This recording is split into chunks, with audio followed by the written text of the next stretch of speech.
So I'd like to ask Wishkah how to share the name, shout out the name. The meaning what? The meaning, where it came from.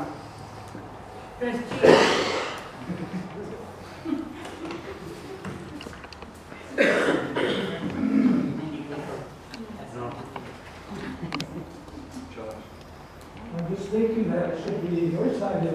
It was given to our younger son, sorry, Josh.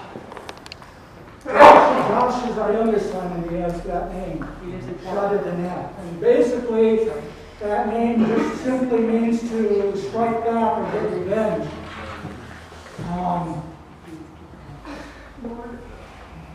please. What else do you want me to say about it? Co-op name.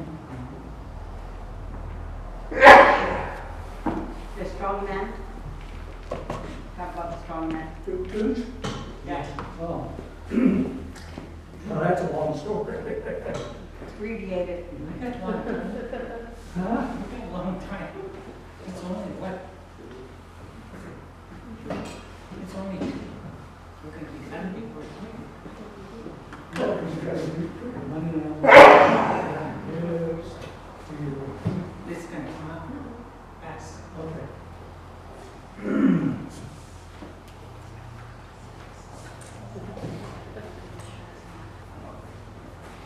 That's it. Got it? Pay attention. There was a man Couple of things. who wanted to get strong, and so I was trying to think of a way to tell the story.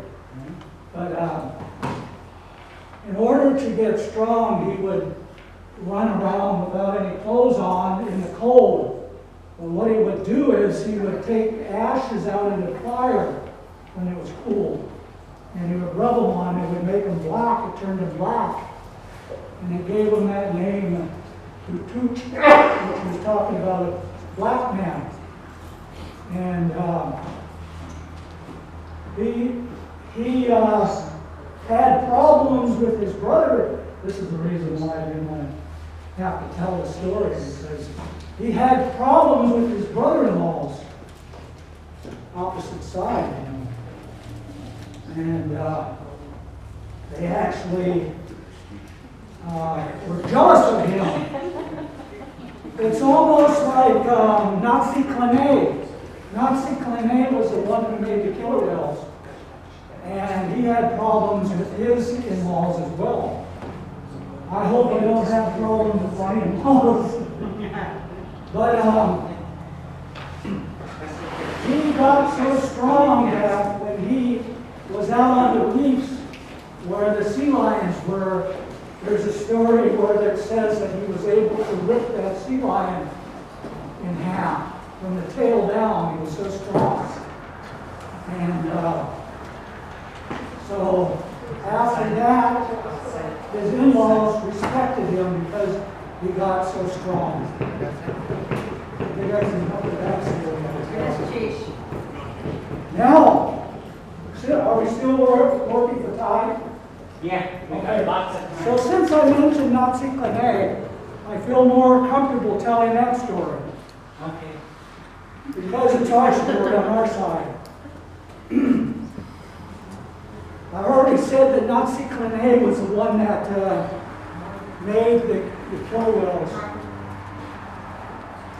Nazi Kleine had brother-in-laws who were jealous of him too. And they marooned him on a reef. He was out on this reef and he was all by himself because his brother-in-laws left him there. And he was really getting hungry. And he found some little herring on the rocks that washed up on the rocks, so he had some of them. And then a seagull came flying by and he says, "I got a secret!" That's what the seagull said to him. "Tell me your secret." "No, I got a secret. Give me your herring." So Nazi-Kane reached down, threw up some herring, and the seagull grabbed him and gobbled him up. Seagull said, I got a secret! I gave you some herring you wanted. Tell me the secret. Nope, give me more herring. So he reaches down, throws him up again. Gobbled up. Guess what the seagull did? Said the same thing. I got a secret! So Nazi-Kane got smart. He waited down there with his herring in his hand. And he tempted the seagull to come down. He grabbed the seagull on the leg and trying to flop around. What's the secret? I got a secret! Well, what is it? I want your herring. I'll let you go if you tell me the secret. So finally the seagull said, there's a kelp door over there. And he points with his other foot. It goes down to the sea lions. So he let the seagull go, and the seagull went off and ate up the rest of the herring. And Nazi-Kane walked over to where that kelp door was and lifted it up. And sure enough, there were stairs down there. And he went down in there. And the sea lions blocked him at the door when he got down to the bottom. And there was one sea lion laying on a kelp bed. He was in agony. And it just happened to be that there was a spear, a harpoon spear, in the side of this sea lion. And they really couldn't see it because they couldn't see things that were made by human beings very well. But they knew there was something wrong with him. And Nazi-Kane could see it. And they said, if you help us, we'll help you. So he said, okay. And he took out his knife and he went over and he was able to gently cut around that harpoon and he pulled it out and he stuck some of that kelp in its side to help heal it. And right away, that sea lion felt better that that harpoon was out of its side. So they said to him, okay, we'll help you. And so they made a big ball. It was made out of stomach, seal stomach, big one. And they said, if you get in this and you think about the shore, you'll go towards the shore. But if you think about this place, you'll come back to it. And as they were talking to him, he looked up on the wall and there was a screen up on the wall, a panel. And it was a creature he'd never seen before. It was what would be a killer whale. But he memorized it. Because one of the things that Nazi-Kane was good at doing was carving wood. He carved things out of wood. He was a carver. And so he got inside that ball that they made for him. And he started thinking about the shore. And this ball started moving towards the shore. And he made a mistake and started thinking about what happened on the reef. And it started moving back towards the reef. So he started thinking about his home and the shore again. Eventually he got to the shore. Now he didn't want his brother-in-laws to know that he got back to the shore. So he ran to one of the little shed houses that they had. It was in this little place where his tools were hidden. And he got in there and he started carving. They got some cottonwood. And he figured that would be easy to carve. It's nice and soft. So he carved a killer whale out of cottonwood. He went down to the water and he threw it into the water and it turned upside down.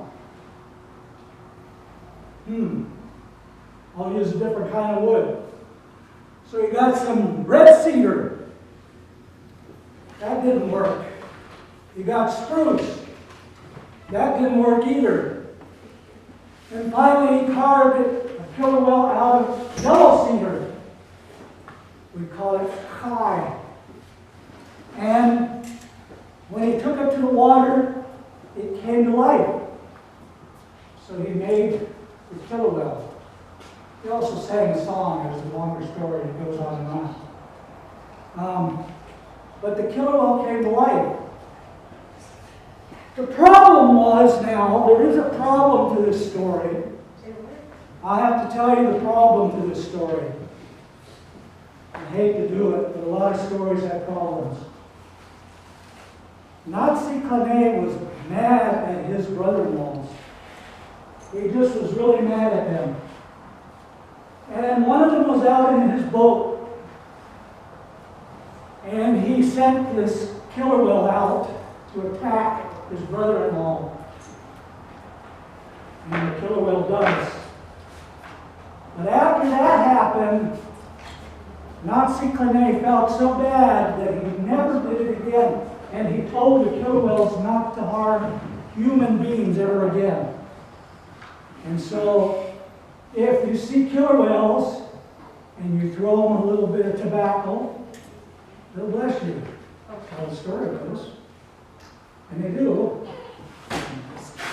And not only that, killer whales have fat on them. Look at that.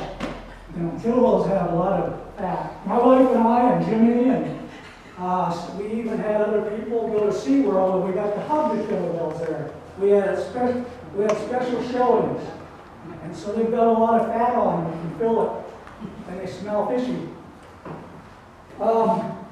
If you were to take that blubber, if you don't do it though, but if you throw whale blubber on a fire, it pops, pop, pop, pop, crackle, crackle, crackle. Do that with yellow cedar. It does that too. So we have that name, Nazi Kane. I don't know if anybody has that name now.